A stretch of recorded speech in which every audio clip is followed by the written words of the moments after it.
Ngayon po, punta naman po tayo dito sa issue na nabuking. Ito po nga, naku, napakatindi nito. Biruin mo yung palang korupsyon doon sa panunungkulan ni Digong talagang napakatalamak. Ito po, kaya pala ang ating Pangulong Bongbong Marcos ang inutos niya, imbestigahan ng mga DPWH project 10 years ago onwards. So 2015 to 2025.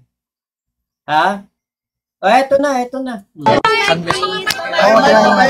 ko ng technical report. Pinakorn daw ni Bones. Pinakorn test daw ni Bones. Katulog ka na? Well, kung ano yung nararamdaman namin ni Mayor Benji every time kaming may makitang ganito. No? Kung ano yung nararamdaman ng mga kababayan natin every time na umuulan dito. Ito, 2017 pa to pinondohan. Ayan. 2017, 774 million. Halos 1 billion. 2018, sinimulan yung proyekto. Natapos ng 2020. Nagbayad ng 2020 in full. Fully paid ito. Pero since 2020, hanggang ngayon, never gumana ito. Sino ba namang hindi magagalit dito? Halos 1 billion. Ngayon, nakita tayong karatula doon, meron na namang idadagdag na 94 million, 100 milyon na naman niya. Ako, hindi ako naniniwala. Pag natapos siyang 100 milyon na yan, gagana to. I doubt. So, talagang no? And very similar ito dun sa nakita namin ni Sir Benji kahapon, ni Mayor Benji kahapon sa Pampanga. Yun din, 2018, nagsimula. Pinondohan ng pinondohan, ilang phases, siguro mga 6 na phases, pero 1 taon lang, sira. 2018 yun, past administration. Ito, 2017, past administration din. Since 2017, it's already 8 years today. At ang pinakamasama doon, and I'll allow Yorme to explain, imbes na makatulong ito, nakasama pa. Kasi nung wala ito, mababa lang ang tubig dito. Nung ginagay nila to, at obviously hindi gumagana since matapos to, since mapondohan nung 2017, 2018, gumrabi yung baha dito. Sa kanina medyo pinapagalitan nyo yung RD, no? Para ano po ba yung issue with continuously trying to upgrade something na posibleng hindi napag-aralan ng maayos? Yun ba yung tama? Nakikita kasi namin ni Sir Benji, and he can tell you more, mukhang nagiging pattern to sa mga nakikita nating project na mayroong pinondohan, binayaran, either substandard o minsan ghost pa. Tapos mapapansin mo, pinopondohan pa rin ng pinopondohan year in. Kamukha ito, may pondo na naman. Aalimin ngayon ng ICI, sana naman ang galing itong pondong to. Sa palagay niyo po, Secretary, what's at the bottom of this kind of pattern? Bakit ho nangyayari? Wala bang nakaka-check? Why did it take all this time bago na-discover mo yung ganitong pattern? Tinanong ko nga, meron na bang DPWH Secretary na nagpunta dito? Meron daw, si Secretary Bunuan daw. Pero ang naging solusyon nga nila Secretary Bunuan daw is gumastos na naman ng 100 milyon. Nako. So, Hindi kaya may kinalaman dito si Bunuan. Hindi na nga gumagana, gagastusan mo pa ng 100 milyon. you know, ang problema lang dito, yung gasto na sasabihin. Walang magasakit Yun ang problema, tingin ko. Walang magasakit. Gagawa ng proyekto, baliwala na hindi gumagana o substandard o minsan ghost yung proyekto. Kahit na magsasuffer yung community, tingnan nyo, sabi ko nga si Yorme, nanalo na, nawala, bumalik, sira pa rin to. I mean, kung may magasakit yung ahensya o yung mga tao, dapat, alam na naman nilang nabayaran na to ng halos 1 bilyon, paganahin naman nila. Pero ang problema, ayan na naman, magagagay na naman. Pero tinanong ko kanina, sigurado ka ba na pag natapos tong 100 million na to halos, maayos na to? Nung una sinabi, yes sir. Pero nung bandang uli, hindi daw. O sabi ko, anong solusyon? Sir, kailangan pa ng dagdag na 200 million. Napakamot na talaga ako. Sabi ko, wala nang katapusan na. So, ang gagawin namin dito, and last na lang to, magpapa third party assessment kami dito. No, papaalam ko na talaga, ano ba talaga ang kailangan gawin para maayos na to once and for all. And magkano ang kailangan. Ano pakiramdam na nasa gitna ng Manila, ganito nangyayari? Nakakagagit talaga. Yun din naman ang nakita ng ICI, ni Sir Benji sa Quezon City. So yun ang gagawin natin dito. Papahinto ko muna yan, tapos papa-assess ko muna to, kasi baka nagtatapo na naman tayo ng 100 million dito. It's an engineering solution that they want to raise the level of the inlet, yung humihigop ng tubig. So, hindi ko alam, hindi ako engineer. So, but to be honest, I don't trust them. I don't trust people who said that is the solution. Simply because it's inside DPWH. Of course, they're liable. Hindi gumagana, nabayaran sila ng buo. Ano daw? Sino contractor dito? Yung bago. Hindi yung luma. B2. Sir, itong pattern na to na paulit-ulit piniphasing yung mga projects na ulit-ulit pinapondohan, is this something nag-start sa past admin or I think this has started way, I don't know when. But clearly, this is proof. Yung kahapon, 2018 yun. Ito, 2017. So, kaya tama din yung EO ng Pangulo na 10 years eh. Tama lang yun eh. Yung trabaho ni Sir Benji, 10 years eh. And all infra, not just that. Pasagitain mo na si Yorme. Sa lokal lang to, sa lokal. Kasi naging sa Maynila lang, sir. Ayan imagine niyo po yun. 2018, 2017, mga proyekto, panahon ni Digong, hindi niya ito inaksyonan. May mga korupsyon, nakalusot pa to, 1 bilyon na halos ang nagastos, malapit na sa 1 bilyon, pero hindi napakinabangan kailanman. Pero magtataka ka, fully paid. 2020, fully paid na, pero hindi gumana kailanman. Kaya alam nyo ganito lang yun ito yung paliwanag sa mga diskaya. Yung pahayag ng mga diskaya. Panahon daw ni Pinoy, parang 10% lang. Panahon ni FPRRD, 15% ang hinihingi ng mga kickback, mga kurakot. Pagdating kay PBBM, 25 to 30% na ang hinihingi. Alam niyo po ba kung bakit ganon? Kasi ang akala nila, magpo-prosper sila ngayon sa panahon ni PBBM. Akala nila si PBBM ay weak president. Naniwala sila kay Digong. Naniwala sila na mahina ang ating Pangulong Bongbong Marcos. Hindi nila alam, ito pa ang magsisiwalat ng mga katiwalian sa kanyang gobyerno.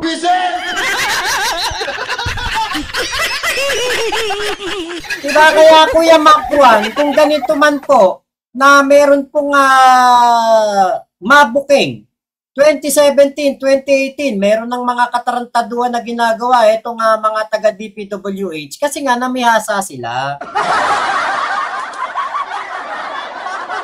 Akala nila makakalampas sila kay PBBM. Hindi nila alam yung tinatawag na weak president, yun pa ang magsisiwalat ng mga katarantaduhan at kabubukan ng mga taga-DPWH na hindi nagawa ni Digong noong siya ang presidente.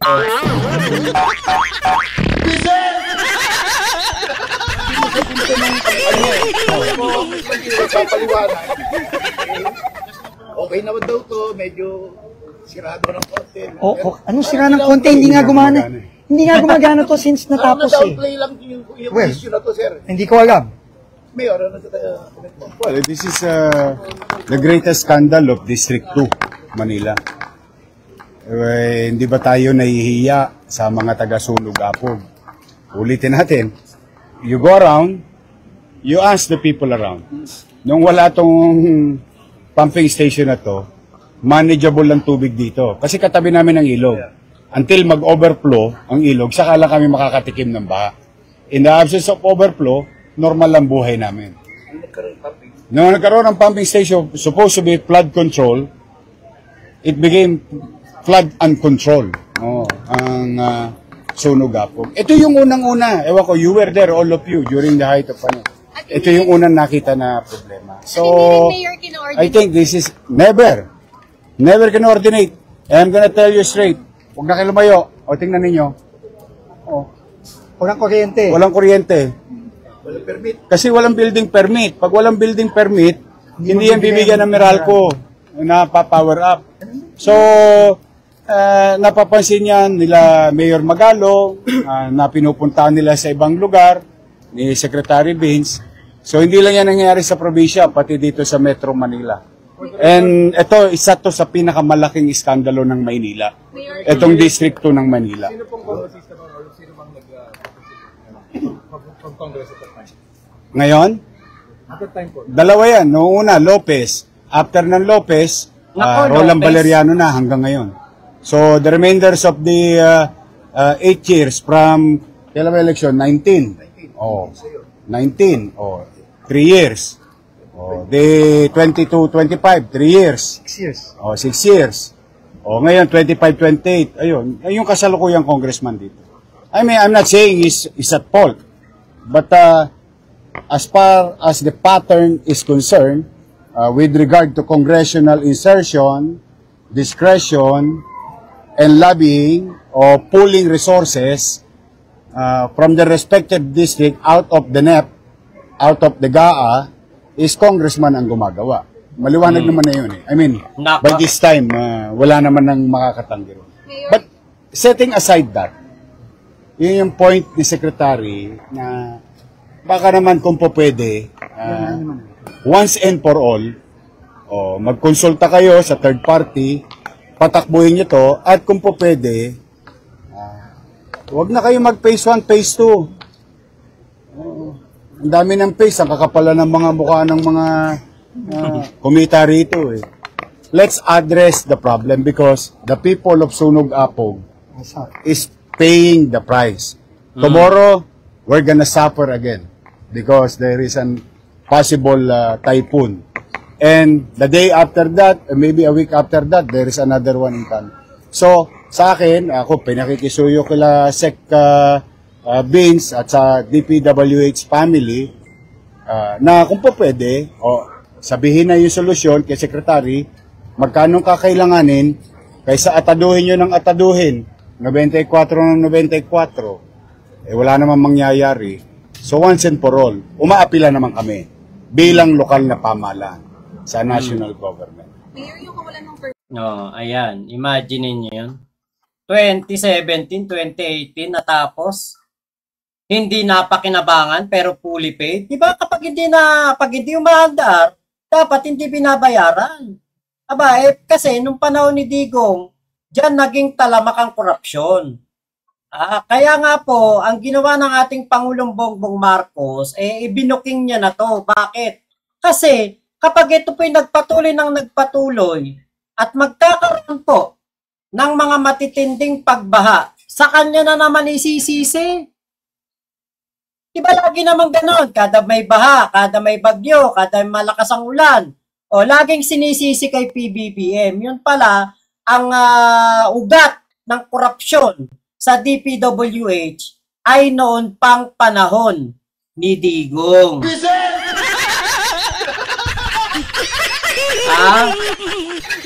Panahon pa ni Digong itong proyekto na to, hindi na pakinabangan, hindi man lang napaandar. Bakit hindi ito nasilip ni Mark Villar? 2020, siya nga DPWH Secretary, bakit hindi niya to inaksyonan? At ngayon naman, panahon ni Bonoan, ang solusyon niya, gumastos na naman ng 94 million. Sus Mario Joseph, Mark Bautista, ano bang klaseng ginawa ni Digong? Tapos lahat ng korupsyon isisisi kay PBBM. Kaya naging talamak ang korupsyon, kasi nakabaon na yan ng malalim nung panahon ni Digong. Buti nga, siniwalat ng ating Pangulong Bongbong Marcos ang mga korupsyon na ito. Kaya nga hindi deserving ang mga tao na magalit kay PBBM dahil hindi naman kayo magagalit sa mga kurakot kung hindi ito siniwalat ni PBBM. Gagalit kayo doon sa nagsiwalat? Pero doon sa nangunsinte, hindi kayo nagagalit? Patay ng teteng. Anti-corruption kayo, pero yung gusto nyong ipalit, pag bumaba si PBBM, yung reyna din ng kurakot.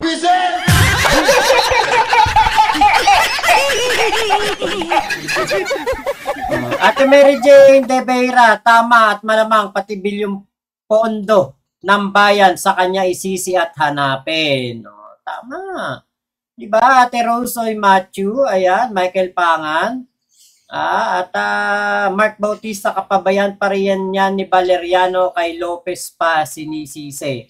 Ate Elizabeth Napisa, nakakagulat na nakakasama si Congresswoman Mitch Cayon sa katiwalian. Pasayaw-sayaw lang siya sa FB at namimigay ng kwarta. Ate Winnie Arto, hello po. Ate Yuen Clarita, ayan, magandang gabi po. Ate Mary Jane De Beira. Diba? Grabe ka anuhan nitong kumbaga kalakas na ng loob nitong mga kurakot na ito. Kaya po 25 to 30% na ang kanilang inihingi kasi nga na-forecast nila at naniwala sila kay Digong na si PBBM ay weak. Pero si PBBM po ang naglabas ng lahat ng issue na ito. Na hindi nagawa ni Digong. Walang ibang presidenteng nakagawa nito. Si PBBM lang. Kahit si Digong hindi ito nagawa. Tapos kay PBBM pa sisi. Yung mga proyekto na pinaggagawa, panahon pa ni Digong, tapos kay PBBM isisisi. Kapag maganda yung proyekto, aakuin kay Digong. Kapag pangit yung proyekto kay PBBM, katulad nung tulay na bumagsak sa Kabagan, sa Santa Maria, sa Isabela. Nung bagong gawa, sinasabi nila Duterte Legacy. Ang ganda Maganda, may mga ilaw pa paggabi, may nag-drone shot, pinakita, ang ganda, nung tulay, ang ganda. Aba, nung bumagsak na yung tulay kay PBBM na sinisi, kapag pabor sa kanila, aakuin. Kapag kasiraan ni Digong, ituturo kay PBBM. Ganyan sila mga katitindi nitong mga taon to. Diba? Sus Mario, talaga itong mga DDS na to. So, ayan. Si Vince Dizon na nakadiskubre, si Mayor Magalong, si Yormisco Moreno, eto talagang pumping station na ito, hindi po talaga ito napagana noong panahon ni Digong. Pero na full paid. Kuya Addictus Rex, di ba? Pero yun po na full paid pero hindi nagamit kailanman. Isa na naman tong proyekto na binraso. Isa na naman to sa mga proyekto na pinagsamantalahan. Ang ating kaban ng bayan. Pwede bang hindi alam to ni Mark Villar? Paano nangyari na binayaran itong pumping station na ito, yung contractor, pero hindi naman siya gumagana? Anong katarantaduhan yan, Mark Villar? Kaya pala tahimik si Mark Villar. Marami ring katarantaduhan. Kuya Mark Bautista, buti na lang si Egay Erice ang nanalong congressman dyan sa 2nd District, Caloocan at Olat si Kahati. Este Kahayon. Buti na lang, tanga! So, paano yan? Ano, gagastusan pa ba talaga yan ng 94 million? Sus Mariosep. Paano na lang ng kuryente? Baka pwedeng ikuha nila ng building permit, ayusin, kung ano yung mga kailangan. Kasi nandyan na eh. Diba? Andyan na eh. Nakatiwangwang lang. Di paganahin na lang. Pero wag nang gastusan ng 94 million. Sayang yung 94 million. Umiyak ba? Hindi ko nakita. Pero yan mo, pagkatapos ng live ko, titignan ko. Pagkaya kong mag-live mamaya, yan ang topic natin, si Bato. Okay, Ate Mary Jane, ayan. Sobrang tahimik ni Mark, no comment. Buti na lang, tanga! Aba, ikaw ba, magko-comment ka ba? Ang pamilya mo, meron kayong construction firm na nakakuha ng napakaraming proyekto. Bilyon-bilyon ng mga proyektong nakuha ng yung konektado sa mga bilyar at tagilar.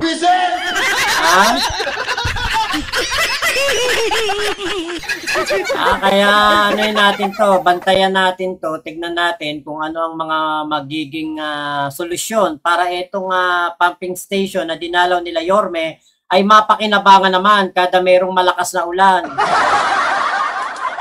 Lalo ngayon, nako, andyan si Opong. Bagyong Opong na, di ba, katatapos lang ni Nando. Andyan na naman si Opong. Nako, malawak yata sakop niyan. Baka ulanin din ang Metro Manila. Nako, dapat dito yung mga bahay ng mga kontraktor ang daanan ng ng mata ng bagyo. Tapos mag-stay doon ng mga isang buwan. Yung bagyo sa bahay nitong mga kontraktor at mga DPWH official na nagsamantala sa kaban ng bayan para malaman naman nila ang nararanasan ng mga gumuguho ang bahay, binabaha ang paligid, hanggang bubong, andun ang tubig. Diba? Oo, Ate Elizabeth Napisa, no words can explain or describe this kind of people. Kahit pagmumurahin mo to, hindi sapat eh. Kahit sabihan mo tong mga demonyo sila, hindi sapat. Alam niyo, sa totoo lang yung wish ni Cara David, kung sakali na magkatotoo yun, sabi ni Cara David, ay mamatay na daw lahat ng kurakot. Yun yung kanyang birthday wish. Tingin ko, ite-take over ng mga Pilipino, na mga kurakot at mga pusakal na contractor, ang impyerno, baka mga Pilipino maghari doon. Piruin mo, kasama nila si Digong, bababa sila ng impyerno na kasama leader nila si Digong. Si Digong kinakatakutan niya ni Satanas. Diba? Oo, napasama siya sa 6 na senador na korap sa usapin sa flood control. Si Mark Villar, Bongo, Bong Revilla, may usapan din kasama si Manny Pacquiao. Ay, talaga ba? Naku, mga pasneya. Kaya alam nyo, kapag natupad yung wish ni Cara David, unang-unang mamamatay dyan si Digong. Tapos sasama niya yung mga kanyang mga tauhan, sila Harry Roque, yung mga tauhan niya, sila Bato, si Bongo, si Sara. Naku po! Magkakaroon po ng rigudon ba tawag doon? Pagpapalit ng pinuno. Biruin mo, panggang impyerno, nagpapalit ng leader kapag namatay ang mga kurakot, si Digong ang kauna-unahan.